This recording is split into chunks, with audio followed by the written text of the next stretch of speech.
ಕನಸಿನಲ್ಲಿ ಕಂಡ ಈ 4 ವಿಷಯವನ್ನು ಹೆಂಡತಿಗೂ ಕೂಡ ಹೇಳಬೇಡಿ. ಭಾರತೀಯ ಜ್ಯೋತಿಷ್ಯ ಮತ್ತು ಧರ್ಮಗ್ರಂಥಗಳ ಪ್ರಕಾರ ಕೆಲವು ಕನಸುಗಳು ವೈಯಕ್ತಿಕ ಮತ್ತು ಆಧ್ಯಾತ್ಮಿಕ ಸೂಚಕಗಳಾಗಿವೆ. ನಾವು ಅದನ್ನು ಯಾರ ಜೊತೆಗೂ ಅಂದರೆ ಹೆಂಡತಿ ಜೊತೆಗೂ ಕೂಡ ಹಂಚಿಕೊಳ್ಳಲು ಹೋಗಬಾರದು. ಸ್ವಪ್ನಶಾಸ್ತ್ರದ ಪ್ರಕಾರ ಕನಸುಗಳು ನಮ್ಮ ಜೀವನ ಮತ್ತು ಭವಿಷ್ಯಕ್ಕೆ ಸಂಬಂಧಿಸಿದ ಸೂಚನೆಗಳನ್ನು ನೀಡುತ್ತವೆ. ಅವುಗಳಲ್ಲಿ ಶುಭ ಸೂಚನೆಯೂ ಇರುತ್ತದೆ. ಪ್ರತಿಯೊಂದು ಕನಸು ಏನನ್ನಾದರೂ ಹೇಳುತ್ತದೆ ಮತ್ತು ವ್ಯಕ್ತಿಯ ಜೀವನಕ್ಕೆ ಮಾರ್ಗದರ್ಶನ ನೀಡುತ್ತದೆ. ಆದರೆ ಕೆಲವೊಂದು ಕನಸುಗಳನ್ನು ಯಾರೊಂದಿಗೂ, ವಿಶೇಷವಾಗಿ ನಿಮ್ಮ ಸಂಗಾತಿಯೊಂದಿಗೂ ಹಂಚಿಕೊಳ್ಳದಿರುವುದು ಒಳ್ಳೆಯದು. ಕೆಲವೊಂದು ಕನಸುಗಳನ್ನು ಇತರರ ಜೊತೆ ಹಂಚಿಕೊಳ್ಳುವುದರಿಂದ ಜೀವನದ ಮೇಲೆ ನಕಾರಾತ್ಮಕ ಪರಿಣಾಮ ಬೀರುತ್ತದೆ ಎಂದು ನಂಬಲಾಗಿದೆ. ಅಂತಹ ಕನಸುಗಳ ಬಗ್ಗೆ ತಿಳಿದುಕೊಳ್ಳೋಣ. ನಿಮ್ಮ ಸಾವನ್ನು ನೋಡುವುದು.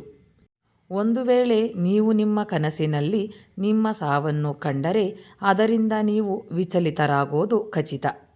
ಹಾಗಂತ ಅದನ್ನು ನಿಮ್ಮ ಪತ್ನಿ ಬಳಿ ಹೇಳೋದಕ್ಕೆ ಹೋಗಬೇಡಿ. ಇದರಿಂದ ಕೆಟ್ಟದಾಗಬಹುದು. ಹಾಗಂತ ನಿಮ್ಮ ಸಾವಿನ ಕನಸು ಬಿದ್ದರೆ ಭಯ ಪಡಬೇಡಿ. ಇದು ದೀರ್ಘಾಯುಷ್ಯನ್ನು ಸೂಚಿಸುತ್ತೆ. ಪೋಷಕರು ನೀರು ಕುಡಿಯುವ ಕನಸು. ಕನಸಿನಲ್ಲಿ ಪೋಷಕರು ನೀರು ಕುಡಿಯುವುದನ್ನು ನೋಡುವುದು ಶುಭವೆಂದು ಪರಿಗಣಿಸಲಾಗಿದೆ. ಇದರರ್ಥ ನೀವು ಶೀಘ್ರದಲ್ಲೇ ಬಡ್ತಿ ಪಡೆಯಬಹುದು.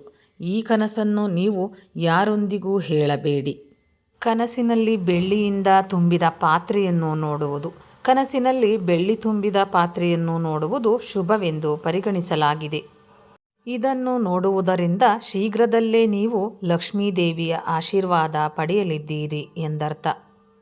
ಇದರರ್ಥ ಹಠಾತ್ ಸಂಪತ್ತನ್ನು ಸ್ವೀಕರಿಸುವುದು. ಇದನ್ನು ಎಂದಿಗೂ ಇತರರೊಂದಿಗೆ ಹೇಳಲೇಬೇಡಿ.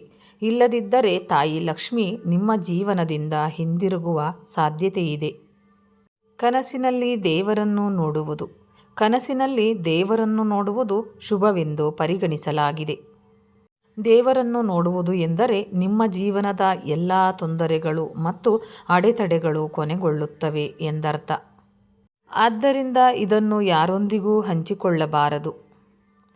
ನೀವು ಅಶುಭ ಕನಸು ಬಿದ್ದರೆ ಏನು ಮಾಡಬೇಕು?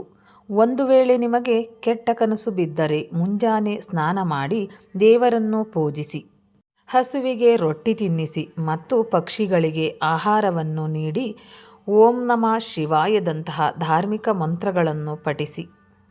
ನಿಮ್ಮ ಮಾರ್ಗದರ್ಶಕದಿಂದ ಅಥವಾ ಅನುಭವಿ ವ್ಯಕ್ತಿಯಿಂದ ಸಲಹೆ ಪಡೆಯಿರಿ. ಸ್ನೇಹಿತರೆ, ಈ ಮಾಹಿತಿ ನಿಮಗೆ ಇಷ್ಟವಾಗಿದ್ದಲ್ಲಿ ಇನ್ನೂ ಹೆಚ್ಚಿನ ಮಾಹಿತಿಗಾಗಿ ಲೈಕ್ ಮಾಡಿ, ಶೇರ್ ಮಾಡಿ, ಚಾನಲ್ಗೆ ಸಬ್ಸ್ಕ್ರೈಬ್ ಮಾಡಿ. ಧನ್ಯವಾದಗಳು.